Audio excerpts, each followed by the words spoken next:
Dear students, in this session we are going to see about potential energy of a system of 2-point charges. So let us consider initially at the point P1 there is a no charge.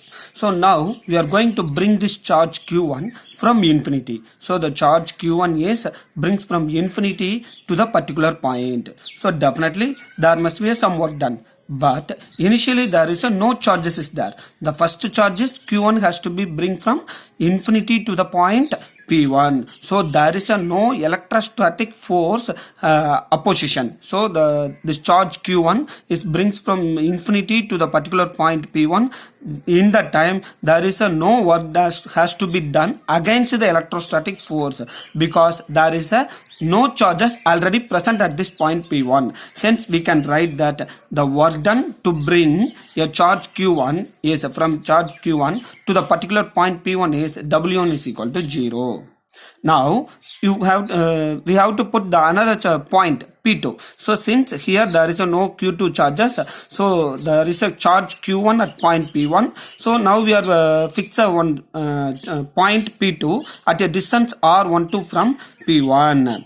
Now what is the electric potential at the point P2 due to charge Q1? What is the electric potential at a point P2 due to Q1? That is the potential at a point P2 due to Q1 is given by V1, which is equal to 1 by 4 pi epsilon naught Q1 by R12. This is a definition as per the expression we previously know about the electric potential formula. V is equal to 1 by 4 pi epsilon naught Q by R. Here the Q is Q1 and R is R12. R is a distance between the charge and the point at which the potential of this particular charge has to be calculated. So it is very clear. Students, are you very clear? So the potential is 1 by 4 pi epsilon naught Q1 by R12.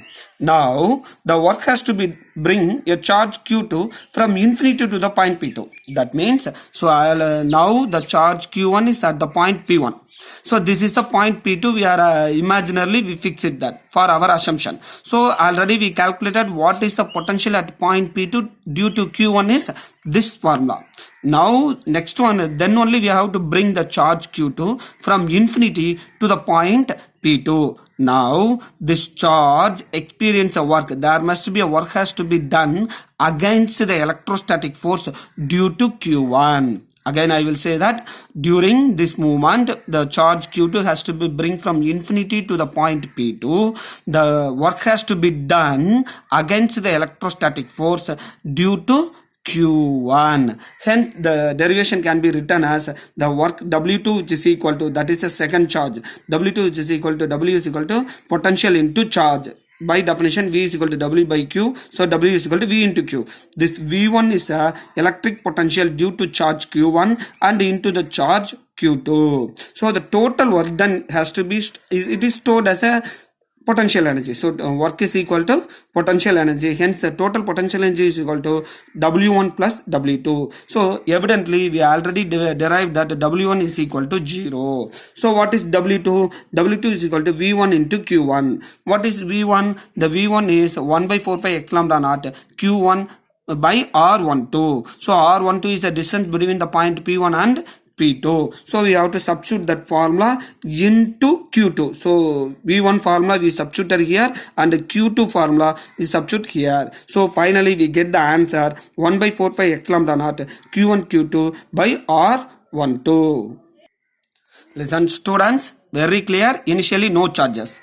When the charge Q1 has to be bring means so no work has to be done, because there is a no charges present in this space. So no electrostatic force of opposition or attraction. Hence the W1 is 0.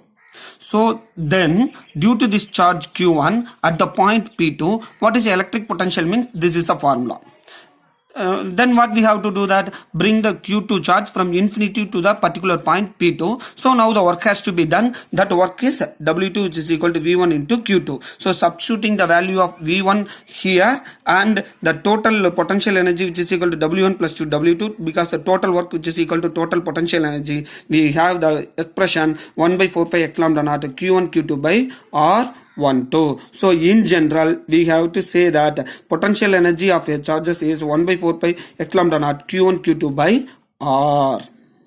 Now we are going to see that what is a potential energy of a system of 3-point charges. So already a charge Q1 at the point P1 and a charge Q2 at the point P2.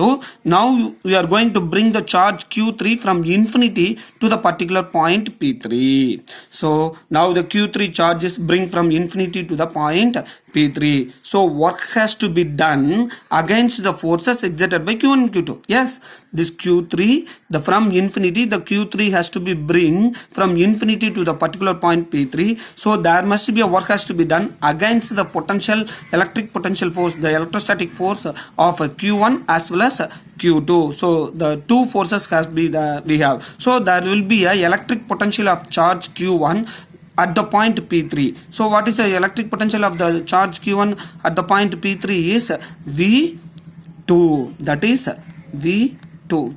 Then what is the electric potential of the charge Q2? Electric potential of the charge Q2 at your point P3 is V3.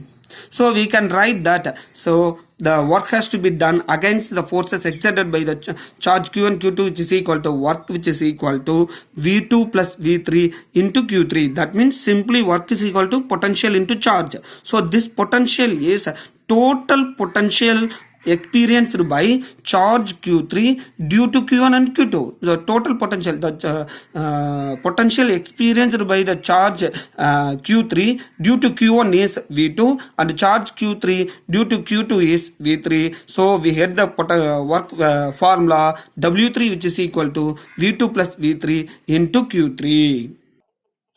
Yes.